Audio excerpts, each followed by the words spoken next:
بسم اللہ الرحمن الرحیم الصلاۃ والسلام علیک یا رسول اللہ وعلی آلک و صحابک یا حبیب اللہ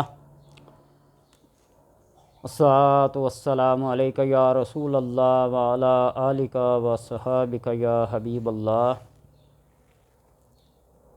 انا عرضنا الامانۃ علی السماوات والارض والجبال فابین ان یحملنها۔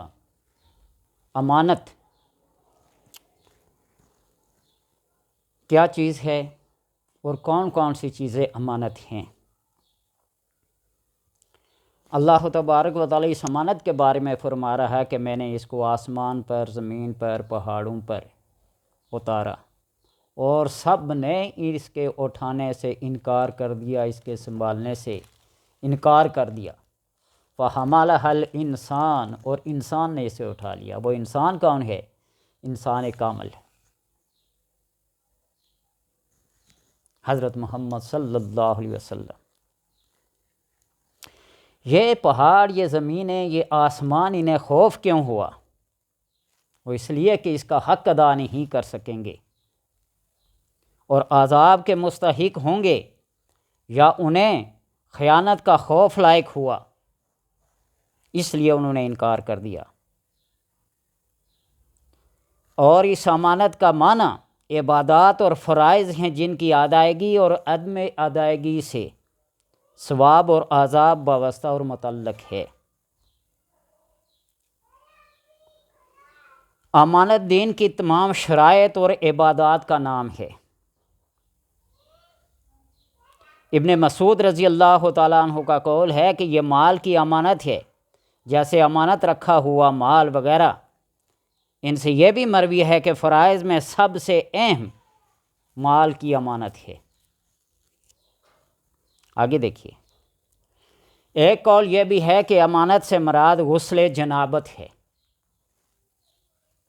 ایک قول یہ بھی ہے کہ اللہ تبارک و تعالیٰ نے انسان کی شرمگاہ کو پیدا کیا اور فرمایا یہ امانت ہے جو میں تجھے دے رہا ہوں، اسے بے راہ روی سے بچانا۔ اگر تو نے اس کی حفاظت کی تو میں تیری حفاظت کروں گا، لہذا شرمگاہ امانت ہے۔ زبان امانت ہے، کان امانت ہے، پیٹ امانت ہے، ہاتھ اور پیر امانت ہیں، اور جس میں امانت نہیں اس کا ایمان نہیں۔ آپ صلی اللہ علیہ وسلم نے فرمایا نا، یہ جو دو جبڑوں کے درمیان ہے اور یہ جو دو ٹانگوں کے درمیان ہے، اس کی تم مجھے ضمانت دو، میں تجھے جنت کی ضمانت دیتا ہوں۔ زبان اور شرمگاہ، ان کی حفاظت کرنا جنت کی حفاظت کرنا ہے۔ ان کو بے راہ روی میں استعمال کرنا جنت سے دوری کا سبب ہے۔ وہ اس لیے کہ حیا، شرم یہ امانت ہیں، کردار کے لحاظ سے، گفتار کے لحاظ سے، عمل کے لحاظ سے، فعل کے لحاظ سے، قول کے لحاظ سے، یہ ساری امانات ہیں۔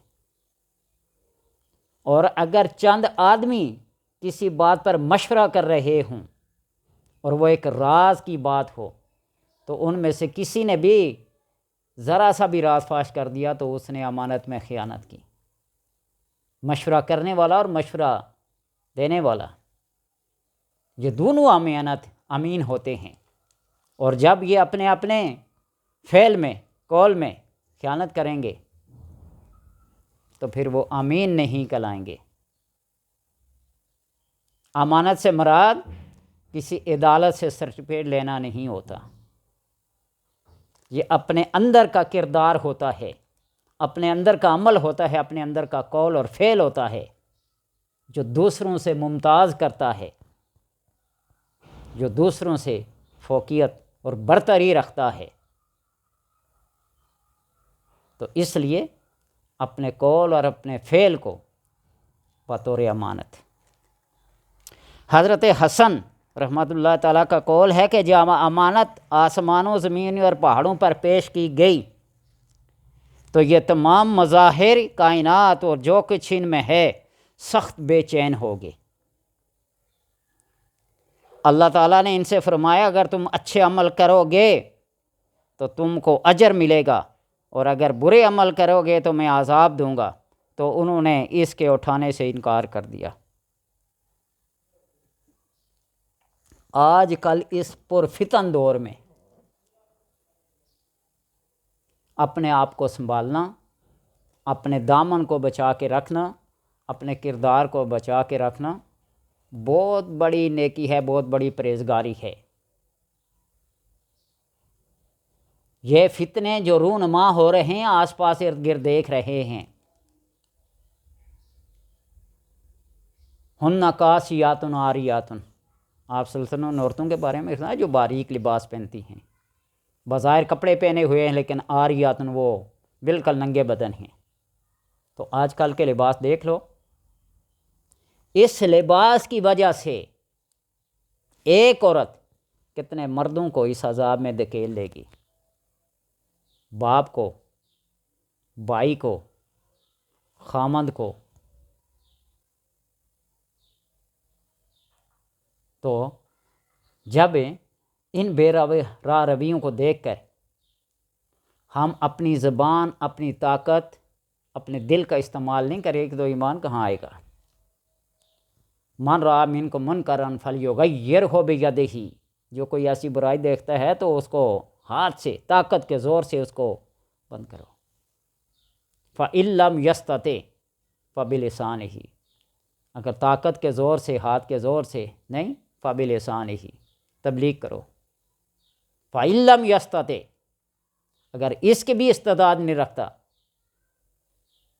تو دل میں اس برائی کو برائی جانو، اس فعل کو برا جانو۔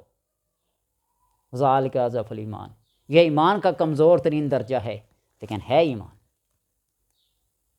بزور بازو، بزور لسان، اور دل میں اس کو برا جاننا۔ تو لہٰذا اچھے اعمال پہ جزا اور برے اعمال پہ سزا، یہ امانات میں سے داخل ہیں۔